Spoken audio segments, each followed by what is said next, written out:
Hey everyone, it's FinalRound, and my name is Jordan, and welcome to Tuesday. I'm filming this one right after work, so I have no idea the outcomes for Monday's games, but I'm so glad that we get these lines much earlier, and I can film this much earlier for you guys. So I'm going to dive right into these picks. You'll see images that come up on the screen. Those will be from a data app called Outlier. There'll be a link in the description for Outlier.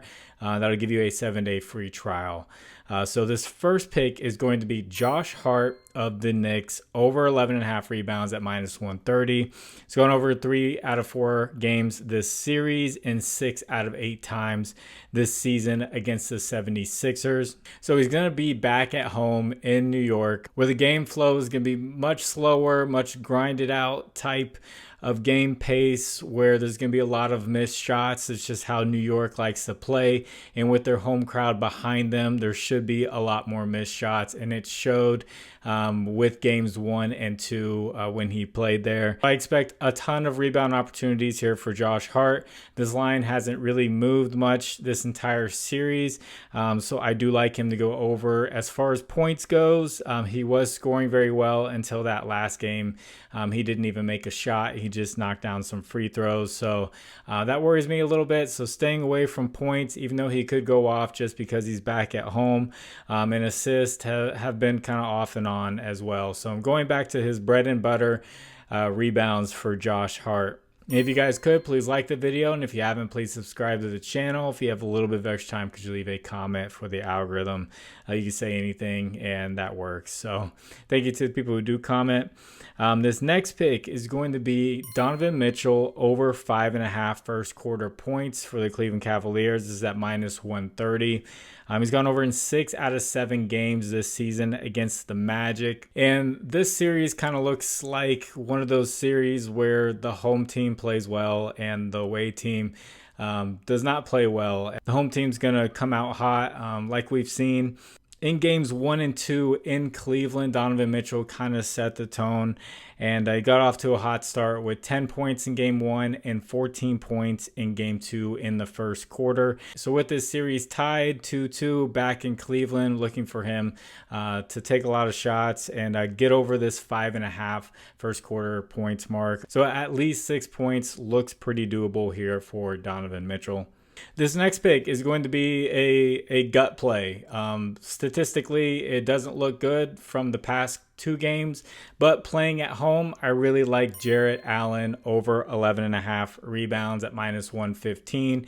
And like I said, this is one of those series where the home team gets hot and the away team misses a lot more shots because the home team just gets amped up from that home crowd and their defense gets a lot tougher. That's just the way it's been. That's why you see in games 1 and 2, he had 18 and 20 rebounds.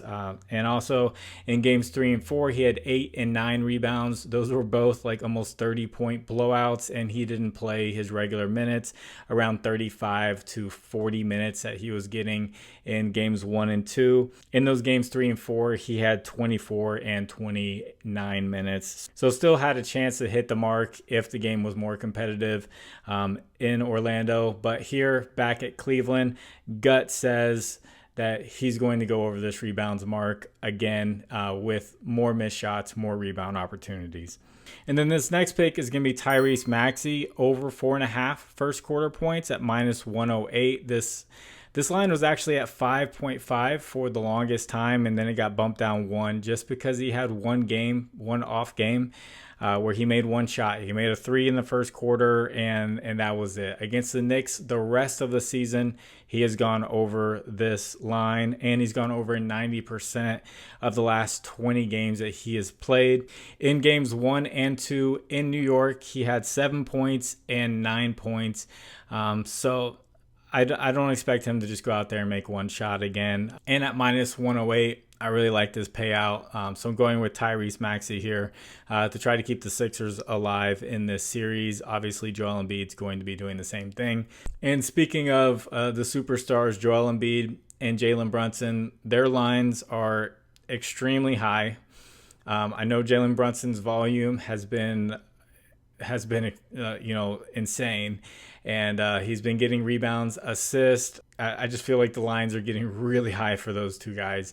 So I'm staying away from them, even though I do expect them to just take a ton of shots. I wouldn't be surprised if they go over their points, especially. But Jalen Brunson, we're looking at like 35 points, and then Joel Embiid, we're looking at like 33. Which he's done a couple times this series. And then that Pacers and Bucks game, they only have Pacers lines out right now. They don't have any Bucks players out right now because there is potential that Giannis returns, and then they have Dame as a game time decision as well. So not picking anything from that game until we know who's going to be in that game. And it's also going to be in Milwaukee, so it's going to change some things. And before I get into this final pick, I want to shout out my partners, Underdog Fantasy, Sleeper, ParlayPlay, and ChalkBoard. Use promo code FinalRound11 on any of these. They'll match your first deposit up to $100, and Sleeper will do it up to $500. There'll be links in the description that'll take you straight there with the promo codes, and thank you to anyone who uses those. And this next pick is going to be one of the ones for I call, did you say plus money? And yes, I did say plus money. So Josh Hart over 3.5 first quarter rebounds at plus 136. He's playing all 12 minutes in the first quarter in this playoff series, and he has gone over in 7 out of 8 times. Against the Sixers this season, the one miss was in Game 3 on the road, and now he's back at home. For plus 136, I don't hate taking a shot at this as a single bet. Definitely extremely high hit rate here, and I already like him for overall rebounds. So just playing 12 minutes there. I like the look for 4 plus rebounds for plus 136. And if you guys would like to discuss lines further, I have a Discord. Link is in the description. Conversation going on all day long. It's a great community. It's free. People will bring in their own research from their different angles, their different perspectives, and all that. And there's conversation going on about baseball, hockey. Hockey's still going on, right?